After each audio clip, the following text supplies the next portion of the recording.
Om Shanti. Good morning आप सभी बाबा के रूहानी फरिश्ते, मीठे मीठे बहनों और भाइयों को अपनी सेवा साथी भाई की ओर से स्वीकार हो। कभी कभी बाबा मुरली में बच्चों से पूछते हैं, बच्चे किस लिए यहाँ आए हो? अपनी जीवन बनाने के लिए, ना कि दुर्गति में डालने के लिए, है ना, ताकि हम लोग एक्टिव रहें, अलर्ट रहें। आज देखो बाबा क्या कह रहे हैं। बाबा कह रहे हैं आज आप बच्चे आए हो बाप से जीवन बनाने के लिए। तो बाबा भी किस लिए आया है? जीवन दान देने के लिए, जीवन बनाने के लिए। आज बाबा ने 21 अप्रैल 2025 के महावाक्यों की हेडलाइन में क्या बोला? मीठे बच्चे, बाप आया है तुम्हें करंट देने। तो बाबा हम भी आपके बने तुम्हारी करंट लेने के लिए। नशा होना चाहिए, सुनते सुनते संकल्प चलने चाहिए। बाबा आप आए हो ना, तो हम भी तो इसीलिए आपके बने। मीठे बच्चे, बाप आया है तुम्हें करंट देने के लिए। तुम देही अभिमानी होंगे, बुद्धि योग एक बाप से होगा तो बच्चे करंट मिलती रहेगी। भाई कनेक्शन ही कट तो करंट कहां से आवे?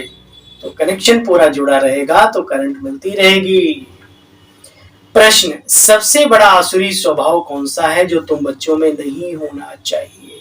होता है, होना नहीं चाहिए। सुनो बच्चे, अशांति फैलाना, यह सबसे बड़ा आसुरी स्वभाव है। कुछ नुकसान भी हो जाए, लगता है कि नुकसान हो रहा है, लेकिन अशांति नहीं फैलानी। ये सबसे बड़ा आसुरी स्वभाव है। अशांति फैलाने से मनुष्य तंग हो जाते हैं। वह जहां जाएंगे वहां अशांति फैला देंगे। अशांति फैलाने वाले से मनुष्य तंग हो जाते हैं। वो जहां जाएंगे वहां शांति फैला देंगे। इसलिए भगवान से सभी शांति का वर मांगते हैं। तो हम भी क्या करें? शांति दूत बन करके शांति दाता बने, ना कि अशांति दाता अशांति दूत। ठीक है, क्या फर्क पड़ता है? हम करें कुछ भी हो जाए, लेकिन आज संकल्प करो बाबा के सामने, बाबा हम कभी भी अशांति नहीं फैलाएंगे। कभी ऐसी कोई विकराल परिस्थिति होगी तब भी हम अपने आप को कंट्रोल कर लेंगे, चुप रह जाएंगे, मुख में मुहल्ला डाल देंगे, आपकी याद में खो जाएंगे, लेकिन हम अशांति नहीं फैलाएंगे। छोड़ दो बाबा के ऊपर ऐसे समय पर। गीत, यह कहानी है दिव्य और तूफान की। बड़ा गजब का गीत है। एक नन्हा सा दिया कैसे लड़ता रहा और लास्ट में विजय को प्राप्त हो गया, क्योंकि भगवान साथी था उसका। ओम शांति। मीठे मीठे स्किले बच्चों ने गीत की लाइन सुनी। गीत तो भक्ति मार्ग का है, फिर उनको ज्ञान में ट्रांसफर किया जाता है समझाने के लिए। तुम्हारे में भी नंबरवार पुरुषार्थ अनुसार इन बातों को जान सकते हैं। दीवा क्या है और जीवन में तूफान क्या है। मानसिक जब तूफान आते हैं ना, अच्छी अच्छी आत्माओं को, महारथियों को धराशायी कर देते हैं। देखा है जीवन में। इसलिए हम कमजोर हो सकते हैं, लेकिन हमारा जो मास्टर जी है, जो हमें आगे बढ़ाने के लिए आया है, वो कमजोर नहीं है।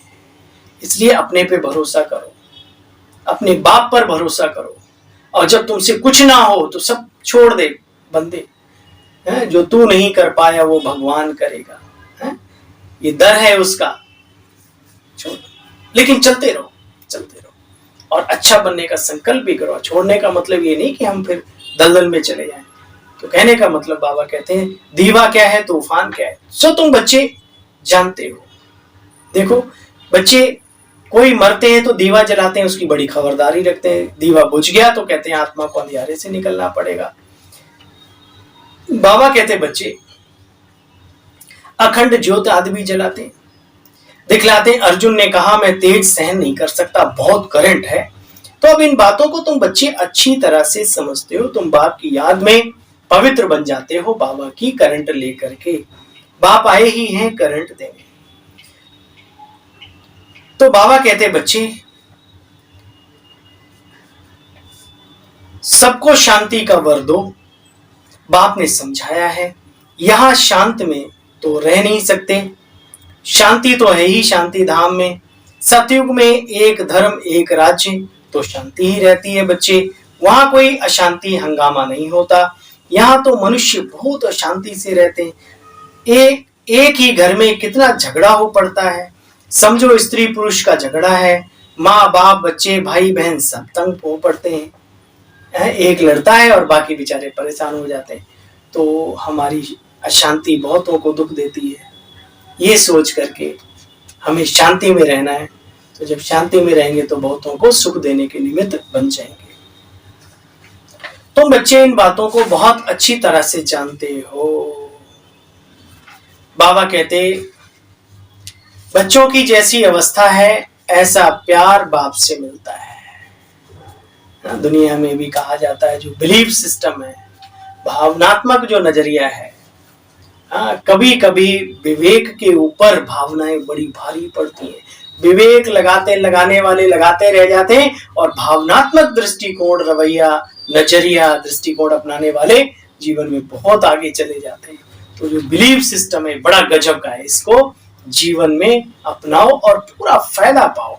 हम कोई अंधश्रद्धा नहीं बता रहे, जो प्रैक्टिकल है, जिसको हमने समझा है, जाना है, महसूस किया है, उस पर क्यों नहीं हम आंख बंद करके भरोसा कर सकते?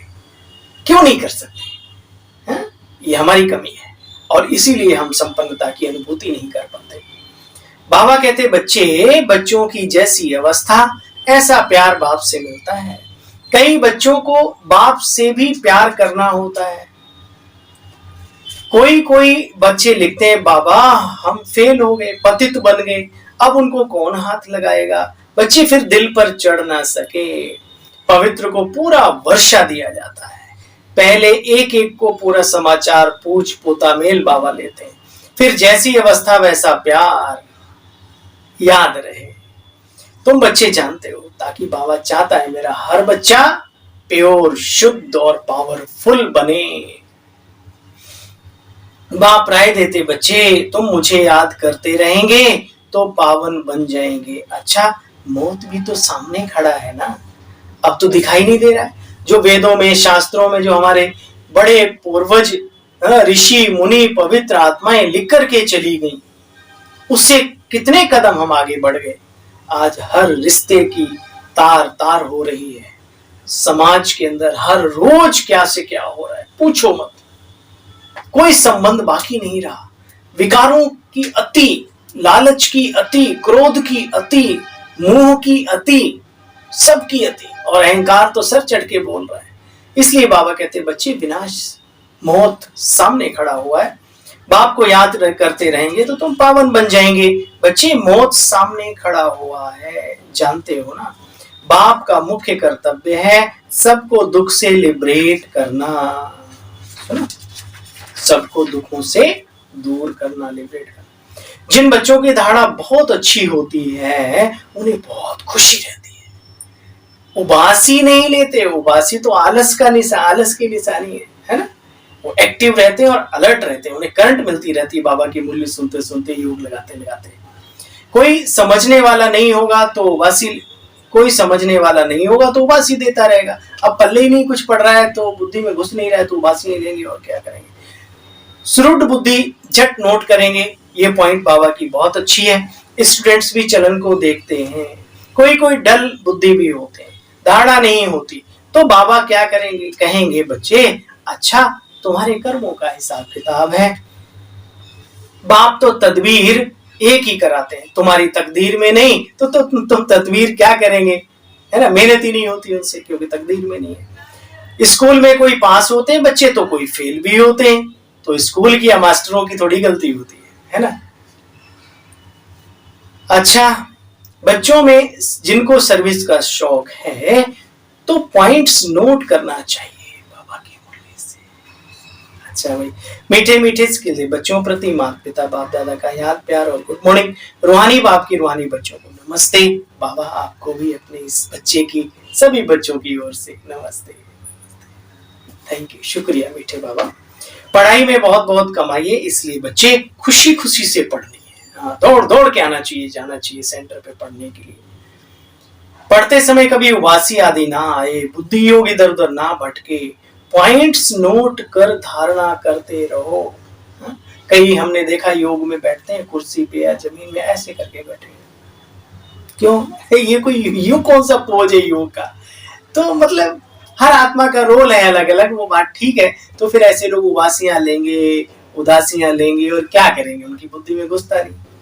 तो बाबा कहते हैं सबका पार्ट है भाई।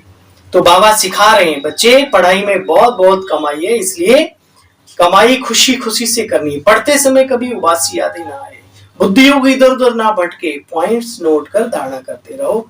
पवित्र बन बाप के दिल का प्यार पाने का अधिकारी बनना है, सर्विस में होशियार बनना है, अच्छी कमाई करनी भी है तो दूसरों को करानी भी है।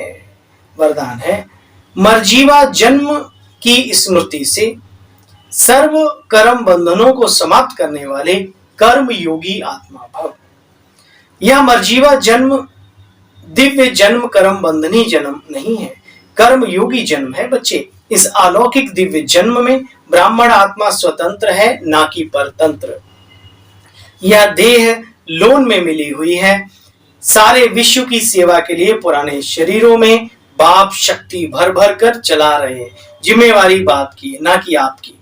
बाप ने डायरेक्शन दिया कि कर्म करो, आप स्वतंत्र हो, चलाने वाला चला रहा है और चलाता रहेगा।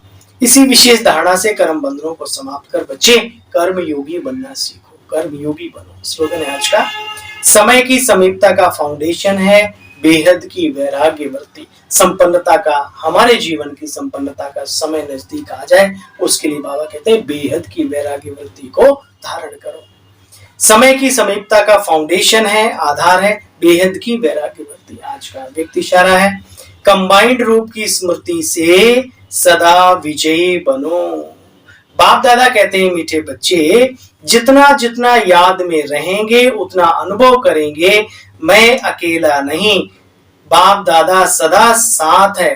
कोई भी समस्या सामने आए स्मृति में रहे मैं आत्मा कंबाइंड हूं, शिव की शक्ति उससे जुड़ी हुई हो। ठीक है, ओम शांति, ओम शांति। पुनः कल मिलते हैं बाबा की मधुर मुरली का सार लेकर, तब तक के लिए अपने भाई को आज्ञा दीजिए। ओम शांति, नमस्कार।